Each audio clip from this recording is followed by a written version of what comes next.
Praise the lord. యేసుక్రీస్తు దివ్యనామంలో ఉదయకాల సమయంలో కార్యక్రమం వీక్షించుచున్న మీ అందరికీ నా హృదయపూర్వక వందనాలు తెలియజేస్తున్నాను. మనందరూ ఎలా రక్షించబడ్డాం?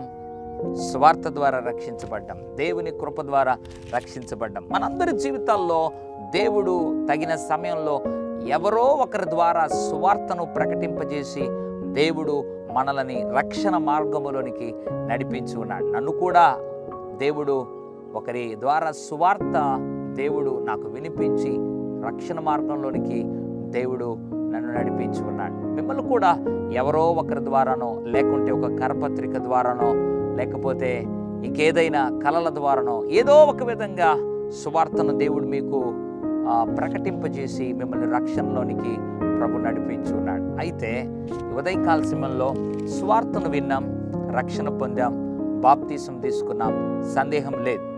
అయితే ఈరోజు ఎలా జీవిస్తున్నాం అనేది చాలా ప్రాముఖ్యమైనటువంటి విషయం. ప్రారంభ దినాల్లో సువార్తను నమ్మి రక్షణ పొందినప్పుడు ఉన్నటువంటి ఆత్మీయత ఈ రోజుకి ఉందా, లేదా తొలగిపోయి ఉన్నామా?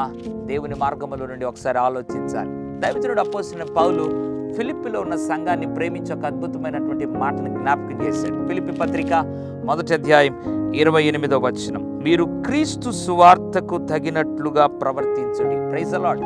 సువార్తను వినడం కాదు, సువార్తను విని కేవలం రక్షణ పొందడం కాదు, కానీ అంతకంటే ప్రాముఖ్యమైన విషయం ఏంటంటే సువార్తకు తగినట్లుగా ప్రవర్తించండి. నీ ప్రవర్తన సువార్తకు తగినట్లుగా ఉందా?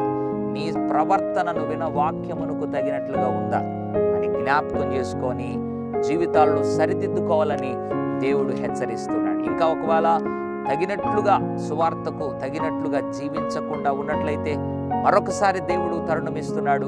ఎన్నిసార్లు వాక్యం వింటున్నా కూడా విని విడిచిపెట్టే వారముగా ఉన్నామేమో. ఇక మీదట మనసు మార్చుకుందాం. సువార్తకు తగినట్లుగా, వాక్యమునకు తగినట్లుగా జీవించి దేవుని మహిమ పరుద్దాం. పరిశుద్ధుడ తండ్రి, నీకు వందనాలు. సువార్తకు తగినట్లుగా ప్రవర్తించుటకు ఇది మొదలుకొని ప్రతి ఒక్కరిని నాయనను ప్రేరేపించి అట్లు జీవింపజేసి ఆయన నడిపించుటకు కృప చూపమని యేసు నామములో ప్రార్థిస్తున్నాము తండ్రి. ఆమేన్. God bless you.